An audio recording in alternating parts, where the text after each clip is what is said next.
Hi friends, പുതിയൊരു വീഡിയോയിലേക്ക് സ്വാഗതം. അങ്ങനെ വരുണും ഫ്രണ്ടും കൂടെ അമ്പലത്തിലേക്ക് വരികയാണ്. കൃഷ്ണന്റെ അമ്പലം. അപ്പൊ പിന്നെ സംശയിക്കണ്ട, അവിടെ തന്നെ കാണും. മുത്തശ്ശി പറഞ്ഞത് സത്യാവും. കൃഷ്ണന്റെ രാധയെ പോലൊരു പെണ്ണ്.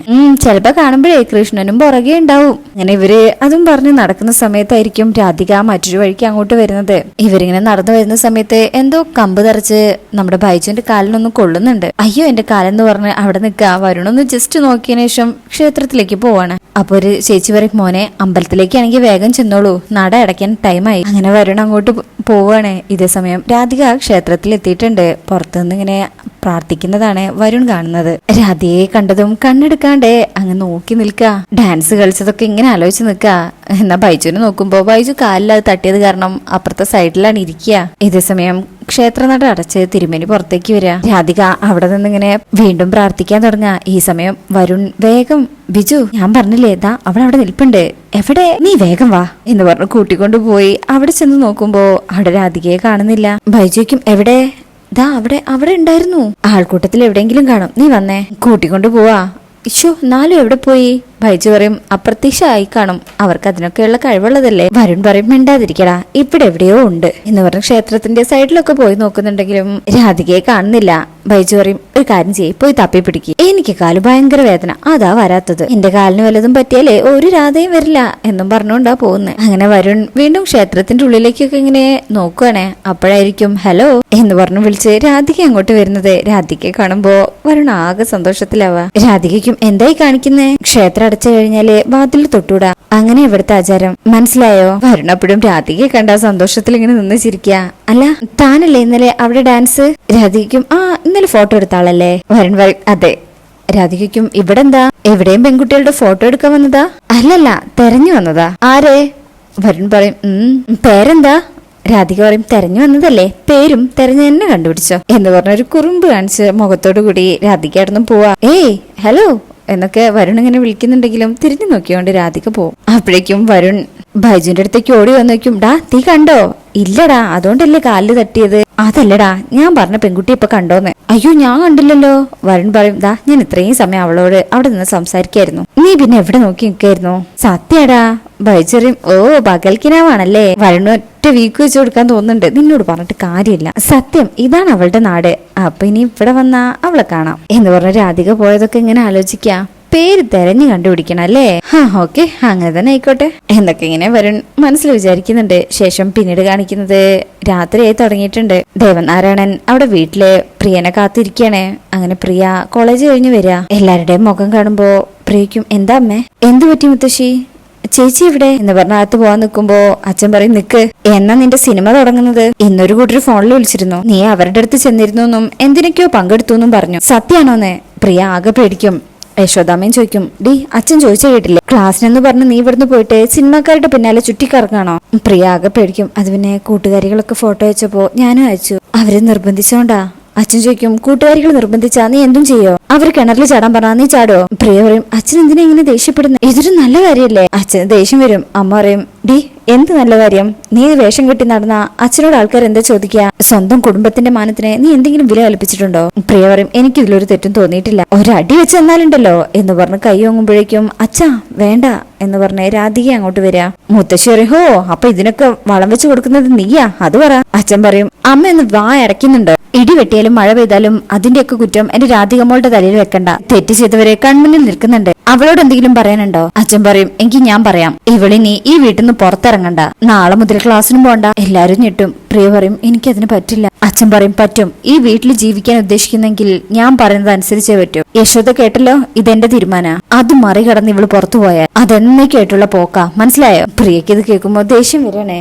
ദേഷ്യത്തോടെ രാധികനെ ഇങ്ങനെ നോക്കുമ്പോ രാധിക ഞാൻ പിന്നെ എന്ന് പറഞ്ഞ് തുടങ്ങുമ്പോഴേക്കും പ്രിയ തുറച്ചു നോക്കി പോവാ. അവള് പോയത് കണ്ടില്ലേ, ഒരു മറുപടി പോലും പറയാതെ. മുത്തശ്ശി പറയും എടാ അത് പിന്നെ നീ കിടന്ന് ബഹളം വെക്കണ്ട, ഞാൻ അവിടെ സൗകര്യം പോലെ കാര്യങ്ങൾ പറഞ്ഞ് മനസ്സിലാക്കിക്കോളാം എന്ന് പറയുമ്പോഴേക്കും അച്ഛൻ പറയും വേണ്ട, ഇത്രയും നാൾ അമ്മയാണല്ലോ അവളെ ഉപദേശിച്ചുകൊണ്ടിരുന്നത്, ഇനി ഞാൻ നോക്കിക്കോളാം, എന്താ വേണ്ടെന്ന് എനിക്കറിയാം എന്ന് പറഞ്ഞ ദേവനാരായണൻ അവിടുന്ന് പോവാ. ആ ദേഷ്യവും മുത്തശ്ശി രാധികയോട് തീർക്കണേ. ദേഷ്യത്തിൽ രാധികയെ നോക്കിക്കൊണ്ട് അവിടുന്ന് പോണേ. രാധികയ്ക്കും അമ്മേ ഞാൻ എന്ത് ചെയ്തിട്ടാ? ആ ചോദ്യത്തിന് മറുപടി പറയാൻ കഴിയാതെ വിഷമിച്ച് നിൽക്കണം അമ്മ. പിന്നീട് കാണിക്കുന്നത് വരുണിനെയാണ്. ആളിപ്പോഴും ആ കാലിലെ കൊലുസും കൈ പിടിച്ചോണ്ടാ നിക്കണേ. അതാലോചിച്ച് നിൽക്കുമ്പോഴായിരിക്കും മുത്തശ്ശി വരുന്നത്. ബൈജു നോക്ക്, ചെന്ന് നോക്ക് എന്ന് പറഞ്ഞ മുത്തശ്ശിയെ പറഞ്ഞേക്കാം. വരുണ കൊലുസും കൈ പിടിച്ച് ഇങ്ങനെ ഭയങ്കരമായ ആലോചനയിലാ. മുത്തശ്ശിയെ കാണുമ്പോ അത് വേഗം ഒളിപ്പിക്കാൻ നോക്കുക. എന്താ നിന്റെ കയ്യില്, നോക്കട്ടെ. എന്നാ മുത്തശ്ശി കാണിച്ചു കൊടുക്കാണ്ട് നിക്കുന്നുണ്ടെങ്കിലും കാണട്ടടാ എന്ന് പറഞ്ഞ് പിടിച്ചു വാങ്ങിക്കുക. ആൺകുട്ടികളുടെ കയ്യില് ഒറ്റ കൊലുസോ വളപ്പെട്ടോ ഒറ്റ കമ്മലോ ഇരിക്കുന്നത് കണ്ടാൽ എന്താ അർത്ഥം? വരുൺ ചോദിക്കും, അതിനെന്താ അർത്ഥം? വേറൊന്നുമില്ല, അവനൊരാളെ കണ്ടു, അവൻ ഇഷ്ടം തോന്നി. പക്ഷെ പറയാൻ പറ്റുന്നതിന് മുമ്പേ ഓടിപ്പോയി. വരുണിന് ഭയങ്കര അതിശയം തോന്നും. ഇതെങ്ങനെയാ മുത്തശ്ശി? മുത്തശ്ശി എന്താ പ്രേമത്തിന്റെ സ്പെഷ്യലിസ്റ്റാ? മുത്തശ്ശി പറയും, അതൊക്കെ അവിടെ നിക്കട്ടെ, ആരുടെയാ ഇത്? എവിടെ വെച്ചാ കണ്ടത്? ആളെങ്ങനെയുണ്ട്? വരുൺ പറയും, എവിടെ വെച്ചാ കണ്ടതെന്ന് ചോദിച്ചാൽ അമ്പലത്തിൽ വെച്ചാ. അപ്പോഴേക്കും ബൈജു പറയും, മുത്തശ്ശി അമ്പലത്തിന്റെ അവിടെ ആരും ഉണ്ടായിരുന്നില്ല. വരുൺ പറയും, പോടാടുന്ന്. അല്ല മുത്തശ്ശി, ഞാൻ കണ്ടതാ. ബൈജു പറയും, വെറും തോന്നല മുത്തശ്ശി, ഞാൻ പറഞ്ഞില്ലെന്ന് വേണ്ട. മുത്തശ്ശി ചിരിക്കുക. വരുൺ പറയും, തോന്നലൊന്നും അല്ല, ഞാൻ കണ്ടതാ. അതും ഒന്നല്ല, 2 തവണ. പക്ഷേ കൂടുതലൊന്നും സംസാരിക്കാൻ നിൽക്കാതെ എങ്ങോട്ടോ പോയി. മുത്തശ്ശിക്കും, എങ്ങനെയുണ്ട് എന്റെ കൊച്ചുമോള്? കൃഷ്ണന്റെ രാധയെ പോലെയാണോ എന്ന് നോക്കുമ്പോ വരുണും ഭയങ്കര സന്തോഷാണ്. ഇങ്ങനെ പുഞ്ചിരിച്ചുകൊണ്ട് രാധികയെ ആലോചിക്കാം. എന്നിട്ട് ഡാൻസ് കളിക്കുമ്പോ കണ്ടതും വീണതും പിന്നെ കൊലുസ് കിട്ടിയതും അങ്ങനെ ഇതുവരെ കണ്ട 2 തവണത്തെയുള്ള എല്ലാ കാര്യവും പറയാ. രാധയെ പോലെയാണോന്ന് ചോദിച്ചാ ഏകദേശം അതുപോലെ തന്നെ. പക്ഷെ ഇനി കാണുമെന്ന് അറിയില്ല മുത്തശ്ശി. മുത്തശ്ശിക്കും നിന്റെ മനസ്സിന് അവളോട് ഇഷ്ടം തോന്നിയിട്ടുണ്ടോ? വരുൺ പറയും, ഉണ്ട്. ഇതുവരെ പെൺകുട്ടികളെ കണ്ടപ്പോ ഒന്നും തോന്നാത്ത എന്തോ ഒന്ന് തോന്നി. നമ്മുടെ മനസ്സൊക്കെ സന്തോഷം കൊണ്ട് പൊട്ടിപ്പോകുന്നൊരവസ്ഥ. മുത്തശ്ശേരി, എടാ ഇനിയും കാണും. ഇഷ്ടം എന്നൊക്കെ പറയുന്നത് ഒരു പാലം പോലെയാ. ഇക്കരെ ഉണ്ടെങ്കിൽ അക്കരെ ഉണ്ടാവും. നീ ആ പാലം കടന്ന് അക്കരെ എത്തുമ്പോഴേ അവിടെ ഉണ്ടാവാതിരിക്കാൻ അവളെ കൊണ്ട് പറ്റില്ല. വരുൺ പറയും, എന്റെ പൊന്നോ, ഈ യൂണിവേഴ്സിറ്റിയിൽ നിന്നാണ് ഞാൻ പുറത്തിറങ്ങുന്നെന്നുണ്ടെങ്കിൽ അവളെ ലോകത്ത് എവിടെ ഉണ്ടെങ്കിലും ഞാൻ തേടി കണ്ടുപിടിച്ചിരിക്കും. മുത്തശ്ശി പറയും, എത്രയും പെട്ടെന്ന് തേടി കണ്ടുപിടിച്ചിരിക്കണം. എന്നിട്ട് പിന്നെ ഒന്നും നോക്കണ്ട, ഇങ്ങോട്ട് കൊണ്ടുവാ. വരുണ് ഭയങ്കര സന്തോഷാവും. ആ കൊലുസും പിടിച്ച് നല്ല സന്തോഷത്തിൽ നിൽക്കാ. മുത്തശ്ശി ഇങ്ങനെ പുറത്തേക്ക് ഇറങ്ങി വന്നിട്ട് പറയും, നിന്നെ സ്നേഹിക്കുകയും ബഹുമാനിക്കുകയും ചെയ്യുന്ന ഒരു പെൺകുട്ടി ഈ വീട്ടിലേക്ക് വന്നു കയറണം. മരുമകളായി വന്നു കയറുന്നവൾ മകളായി മാറുന്നത് എങ്ങനെയാണെന്ന് എല്ലാവർക്കും കാണിച്ചു കൊടുക്കണം. ഈ കുടുംബത്തിൽ സംഭവിച്ച വലിയൊരു അബദ്ധം നിന്റെ ഭാര്യ വന്നിട്ട് വേണം തിരുത്താൻ എന്നൊക്കെ ഇങ്ങനെ വരുണിനോട് പറയുന്നത് മുകളിൽ നിന്ന് കൽപ്പന കേൾക്കുന്നുണ്ട്. കൽപ്പനയ്ക്ക് ഇത് കേൾക്കുമ്പോൾ ദേഷ്യം വരുന്നുണ്ട്. അങ്ങനെ മുത്തശ്ശി പറയും, പെട്ടെന്ന് നിന്റെ രാധയെ കണ്ടുപിടിക്കുക, എന്നിട്ട് കാര്യങ്ങൾ ഞാൻ അവതരിപ്പിച്ചോളാം. ഞാൻ ഏറ്റവും മുത്തശ്ശി. അങ്ങനെ വരുൺ വീണ്ടും അവിടെ നിന്ന് ഇങ്ങനെ ഭയങ്കരമായിട്ട് സ്വപ്നം കാണല്ല.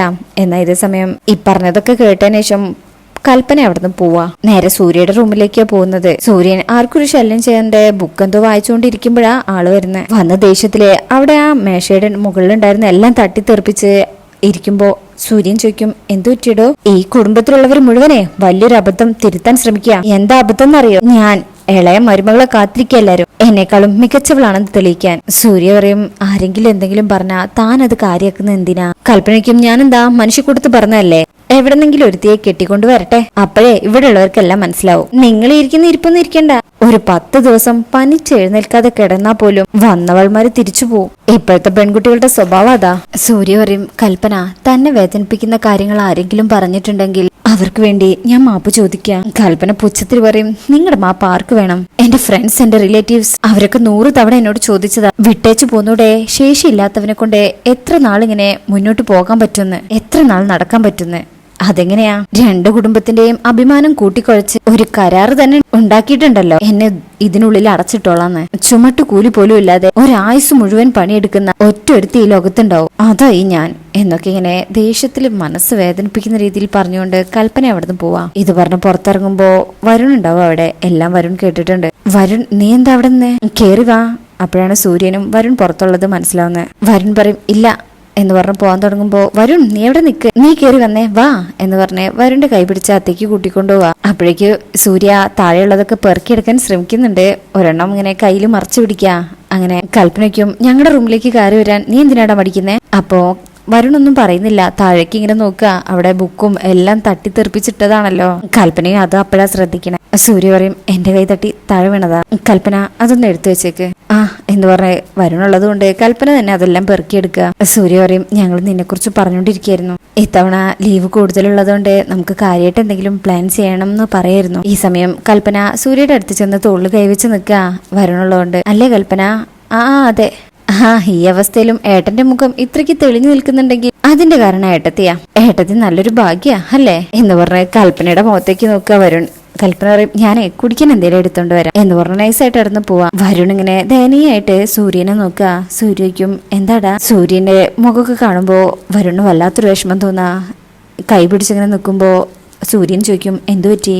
ഒന്നുമില്ല, നിങ്ങൾ വലിയൊരു സംഭവ എന്ന് പറഞ്ഞ് സങ്കടം ഇങ്ങനെ ഉള്ളിൽ കടിച്ചമർത്തണേ. എല്ലാം കേട്ടിട്ടുണ്ടല്ലോ, അതുകൊണ്ടൊന്നും ചോദിക്കുന്നില്ല. സൂര്യനെ മനസ്സിലായിട്ടുണ്ട് വരുൺ എല്ലാം കേട്ടുന്നേ. വരുണിന്റെ കണ്ണൊക്കെ നിറഞ്ഞു പോവാ സങ്കടം കൊണ്ട്. എന്നിട്ട് കണ്ണിങ്ങനെ തുടയ്ക്കുന്നുണ്ട് സൂര്യൻ കാണാതെ. സൂര്യന് മനസ്സിലായതുകൊണ്ട് സൂര്യനും കരഞ്ഞു പോവാണ്. കൈവച്ച് മുഖം പൊത്തി വെക്ക. ശേഷം പിന്നീട് കാണിക്കുന്നത് പ്രിയ ദേഷ്യത്തിലേക്കും ഇതെന്താ കൊള്ളക്കാരുടെ താവളോ, എന്നെ ഇവിടെ പിടിച്ചിടാൻ? ലോകത്തിന്റെ വലിപ്പം എന്താണെന്ന് മനസ്സിലാവാതെ ഇപ്പോഴും ഇടുങ്ങിയ മനസ്സോടുകൂടി ജീവിക്ക കുറെ ആൾക്കാര്. എന്ത് പറഞ്ഞാലും ഉണ്ടാവും കുടുംബത്തിന്റെ അഭിമാനം. ഇതും പൊക്കി പിടിപ്പിച്ചോണ്ട് വന്നിട്ട് എന്താ നേട്ടം? രാധിക പറയും എന്റെ പൊന്നു പ്രിയെ ഒന്ന് പതുക്കെ പറ. അച്ഛൻ അത് കേട്ട ദേഷ്യത്തിൽ അങ്ങ് പറഞ്ഞു പോയതല്ലേ. പ്രിയ പറയും ഞാനേ ഇവിടുന്ന് ചാടിപ്പോവും. ചെന്നാ സ്വീകരിക്കാനേ ആയിരക്കണക്കിന് ആളുകളും ഉണ്ടാവും. ഒരൊറ്റ സിനിമ എന്റെ പേരിൽ പുറത്തിറങ്ങിയാലേ ടിവിക്കാരും പത്രക്കാരും ഒക്കെ ഈ വീടിന്റെ ഉമ്മറത്ത് വരും. അപ്പൊ ഇന്ന് കേൾക്കുന്നവരൊക്കെ നെളിഞ്ഞിരിക്കും അവരുടെ മുന്നില്. പിന്നീട് അമ്മയാണ് അച്ഛനാണ് മുത്തശ്ശി എന്നൊക്കെ പറഞ്ഞിട്ട്. അതുകൊണ്ടും തീരില്ല, അവൾക്ക് കുഞ്ഞിലേ കലാബോധം ഉണ്ടായിരുന്നു. ഞങ്ങളാ വളർത്തിയെടുത്ത് എല്ലാവരുടെ മുന്നിലും ആളാവുകയും ചെയ്യും. രാധിക പറയും എടി നീ ഒന്ന് അടങ്ങ്. ഞാൻ നീ പറഞ്ഞ പോലെ ഫോണിന്റെ അടുത്ത് തന്നെ നിൽക്കായിരുന്നു. കുറിക്യാഷ് കൊടുക്കാൻ പറഞ്ഞ് അച്ഛനും മുത്തശ്ശിയും കൂടി നിർബന്ധിച്ച് പറഞ്ഞയച്ചത് തന്നെ. അതുകൊണ്ടാ ഈ പ്രശ്നം മുഴുവൻ ഉണ്ടായത്. ചേച്ചി ഒന്നും പറയണ്ട, ചേച്ചി എന്നെ ഒറ്റിക്കൊടുത്തു. രാധികയ്ക്കും ഞാനൊന്നും ചോദിക്കണ്ട. എല്ലാവർക്കും അസൂയ എന്നോട്. ഞാൻ ഈ നരകത്തുനിന്ന് രക്ഷപ്പെട്ടാലോ എന്നുള്ള അസൂയ. വൈകാതെ അച്ഛന് മനസ്സിലായിക്കോളും ദേവനാരായണൻ തിരുമേനിയുടെ കൽപ്പന അനുസരിക്കാൻ പ്രിയങ്കയ്ക്ക് മനസ്സില്ലെന്ന്. ഇതൊക്കെ കേൾക്കുമ്പോ രാധികയ്ക്ക് ടെൻഷനാവുന്ന. ഇതേസമയം ദേവനാരായണൻ ആകെ വിഷമിച്ചിരിക്കുക. അമ്മ ഒന്ന് ആശ്വസിപ്പിക്കുക. മനസ്സ് വിഷമിപ്പിക്കല്ലേ, നമുക്ക് എല്ലാവർക്കും പറഞ്ഞ് അവളെ മനസ്സിലാക്കിക്കാം. അപ്പൊ ദേവനാരായണൻ പറയും താൻ ഈ പറയുന്നത് രാധികയുടെ കാര്യത്തിലാണെങ്കിൽ എനിക്ക് സംശയമൊന്നും ഉണ്ടാവില്ലായിരുന്നു. പക്ഷെ പ്രിയങ്കയുടെ കാര്യം അതല്ല. അവൾ എടുത്തു ചാടി എന്തെങ്കിലും തീരുമാനം എടുത്താൽ പിന്നെ നമുക്ക് ഈ നാട്ടിലെ തല ഉയർത്തി നടക്കാൻ പറ്റില്ല. അമ്മയ്ക്കും എന്ന് കരുതി എന്നും ഇങ്ങനെ പൂട്ടിയിടാൻ പറ്റുമോ? പൂട്ടിയിടണ്ട, അഴിച്ചു തന്നെ വിട്ടേക്കാം അമ്മേ എന്ന് വിളിച്ച് പുറത്തേക്ക് ചെല്ലുമ്പോ എന്താടാന്ന് ചോദിച്ച അമ്മ വരിക. പ്രിയയുടെ വിവാഹം എത്രയും പെട്ടെന്ന് നടത്തണമെന്നാ എന്റെ തീരുമാനം. ഇത് കേൾക്കുന്ന രണ്ടാളും ഞെട്ടും. അമ്മ പറയും മൂത്തവളായിട്ട് രാധിക നിൽക്കല്ലേ, പ്രിയങ്കയുടെ പഠിപ്പ് തീർന്നിട്ടുമില്ല. ദേവനാരായണൻ പറയും രാധികയ്ക്ക് വിവാഹയോഗം 1 വർഷം കഴിഞ്ഞിട്ടേ ഉള്ളൂ. അതുവരെ ഇത് നീട്ടിക്കൊണ്ടുപോയാലേ അരുതാത്ത എന്തെങ്കിലും സംഭവിക്കുമെന്നുള്ള പേടിയുണ്ട് എന്റെ മനസ്സിൽ. അമ്മ എന്ത് പറയുന്നു? അല്ല അങ്ങനെ തീരുമാനിക്കുന്നോണ്ട് കുഴപ്പമൊന്നുമില്ല, പക്ഷെ ഒരു നല്ല ആലോചന വരണ്ടേ. ഇതുവരെ ശ്രമിച്ചിട്ടില്ലല്ലോ, ശ്രമിച്ചാൽ നടക്കും. യശോദ പറയും ഒന്നുകൂടി ആലോചിച്ചിട്ട് നമ്മുടെ മുന്നിൽ 2 വഴിയേ ഉള്ളൂ. ഒന്ന്, നമ്മൾ ആഗ്രഹിക്കുന്ന രീതിയിൽ നല്ലൊരു കുടുംബത്തിലേക്ക് അവളെ വിവാഹം കഴിപ്പിച്ചയക്കുക, അല്ലെങ്കിൽ അവളെ അവളുടെ ഇഷ്ടത്തിന് ജീവിക്കാൻ വിടുക. അങ്ങനെ വിട്ടാ പിന്നെ നമ്മൾ ജീവിച്ചിരിക്കേണ്ടി വരില്ല. വിവാഹം കഴിയുമ്പോൾ മനസ്സിനൊരു പാകം വരും. ജീവിതത്തെക്കുറിച്ച് ഒന്ന് ഇരുത്തി ചിന്തിക്കാൻ പഠിക്കും. അവളുടെ നന്മയല്ലേ നമ്മൾ ആഗ്രഹിക്കുന്നേ. ഇക്കാര്യത്തിൽ ഒരു മാറ്റവും ഇല്ല. അവളുടെ കണ്ണീര് കണ്ട് ഒരു കാര്യവും പറഞ്ഞു നിർബന്ധിച്ചുകൊണ്ട് അമ്മ എന്റെ മുന്നിലേക്ക് വരാൻ പാടില്ല. ഞാനൊന്നിനും വരുന്നില്ല, നീ തീരുമാനിച്ചോ എന്ന് പറഞ്ഞ് അച്ഛനകത്തേക്ക് പോവാ. മുത്തശ്ശിയുടെ റൂമിലേക്കും. യശോദാമ്മ ആകെ ഞെട്ടലിൽ നിൽക്കാം. പിന്നീട് കാണിക്കുന്നത് മറ്റൊരു ദിവസമാണേ. വരുൺ സൂര്യയും കൂട്ടി പുറത്തേക്ക് ഇങ്ങനെ നടക്കുകയാണ്. സൂര്യൻ പറയും മിടുക്കിയാണല്ലോ പെൺകുട്ടി. അതെങ്ങനെ? ആളെ കണ്ടിട്ടില്ല, ഒരു ഫോട്ടോ പോലും കണ്ടിട്ടില്ല, പിന്നെ എങ്ങനെ ഏട്ടൻ മിടുക്കിയാണെന്ന് പറയുന്നേ? അതെ, എല്ലാം തികഞ്ഞൊരാളെ ചൂണ്ടിക്കാണിക്കാൻ എന്നോട് ആരെങ്കിലും പറഞ്ഞാ ഞാൻ ആരെയാ ചൂണ്ടിക്കാണിക്കാന്ന് അറിയോ? ആരെയാ? സൂര്യൻ പറയും നിന്നെ. അങ്ങനെയുള്ള നിന്നെ മോഹിപ്പിച്ചൊരു പെണ്ണ് മിടുക്കിയായിരിക്കും, നീ തെരഞ്ഞു കണ്ടുപിടിക്കടാ. ഈ സമയം ഇവര് സംസാരിക്കുന്നത് ഒളിഞ്ഞു കേൾക്കാന് പതുങ്ങി കൽപ്പന അപ്പുറത്ത് മാറി നിൽപ്പുണ്ട്. ഇവര് കണ്ടിട്ടില്ല. അങ്ങനെ വരുൺ പറയും ഈ ഇഷ്ടം തോന്നിയെന്ന് പറഞ്ഞ കാര്യം സത്യ, പക്ഷെ ഒരു വിവാഹത്തെ കുറിച്ച് ഓർക്കുമ്പോ സൂര്യൻ പറയും എന്റെ അവസ്ഥ ഓർമ്മ വരുമല്ലേ. അത് കേൾക്കുമ്പോ വരുണും വല്ലാത്തൊന്നും വിഷമത്തിലായി പോവാ. പെട്ടെന്ന് സൂര്യയുടെ കൈ മുറുകെ പിടിക്കുക. അത് കേൾക്കുന്ന കൽപ്പനയ്ക്കും അത് ഇഷ്ടപ്പെടുന്നില്ല. വരുണെല്ലാം മനസ്സിലായെന്ന് മനസ്സിലാവാ. എടാ, മുത്തശ്ശിയെ കാണാൻ ഇടയ്ക്ക് ഒരു വലിയ ജ്യോത്സ്യര് വരാറില്ലേ? ഒരിക്കലും എന്റെ ജാതകം കയ്യിലെടുത്ത് അദ്ദേഹം പറഞ്ഞു ലക്ഷങ്ങളിൽ ഒരാൾക്ക് ഈ ജാതകം ഉള്ളൂന്നാ. കുറെ വർഷങ്ങൾക്ക് ശേഷം നിന്റെ ജാതകം കയ്യിലെടുത്തപ്പോഴും അദ്ദേഹം അത് തന്നെയാ പറഞ്ഞത് 2 സത്യ. ലക്ഷത്തിലൊരാൾക്ക് എന്റെ ഗതി വരൂ, ലക്ഷത്തിലൊരാളെ നിന്നെ പോലെ ഉണ്ടാകൂ. കൂട്ടി വെച്ച കുറെ മോഹങ്ങളുണ്ടടാ. അത് നിന്റെ കുടുംബത്തിലൂടെയെങ്കിലും എനിക്ക് കാണണം. നിനക്കൊരു ദോഷവും വരില്ല, ഒരു വിധിയും നിനക്ക് എതിരാവില്ല. ഏട്ടൻ മുഴുവൻ നേരവും പ്രാർത്ഥിക്കുന്നത് നിനക്ക് വേണ്ടിയാ. താങ്ക്സ് ഏട്ടാ. ഇതേ സമയം കൽപ്പന വിചാരിക്കും ഏത് പെണ്ണിനെയായിരിക്കും ഇവൻ കണ്ടുപിടിച്ചിട്ടുണ്ടാവുക എന്നാലോചിച്ച് ഇങ്ങനെ നിൽക്കുന്നൊക്കെ കാണിച്ചിട്ടാ ഈ എപ്പിസോഡ് കഴിയുന്നത്. പിന്നെ പ്രമോല് കാണിക്കുന്നത് കൽപ്പന അനിയത്തിയെ അങ്ങോട്ട് കൂട്ടിക്കൊണ്ടുവരാൻ ശ്രമിക്കുകയാണെന്ന് തോന്നുന്നു. അനിയത്തിയോട് ഫോണിൽ സംസാരിക്കുന്നുണ്ട്. കൽപ്പനയുടെ മനസ്സില് വരുണിന് വേണ്ടിയിട്ട് അവളായിരിക്കും. പിന്നീട് കാണിക്കുന്നത് ക്ഷേത്രത്തിലെ തിരുമേനി പൂജ നടത്തുകയാണ്. മുത്തശ്ശിയും യശോദമ്മയും ഒക്കെ ഉണ്ട്. എന്തോ വിശേഷ ദിവസമാണെന്ന് തോന്നുന്നു. ആൾക്കാർ നിറയുണ്ട്. അപ്പോഴങ്ങോട്ട് രാധികയും വരുന്നത് ഇങ്ങനെ കാണിച്ചുകൊണ്ടാ ഈ പ്രമോ അവസാനിക്കുന്നത്. വീണ്ടും രാധികയും വരണം കാണുമെന്നാണ് തോന്നുന്നത്. അപ്പൊ ഇന്നത്തെ റിവ്യൂ ഇഷ്ടപ്പെട്ടിട്ടുണ്ടെങ്കിൽ ചാനൽ എല്ലാവരും ലൈക്ക് ചെയ്ത് സബ്സ്ക്രൈബ് ചെയ്ത് സപ്പോർട്ട് ചെയ്തേക്കണേ. താങ്ക്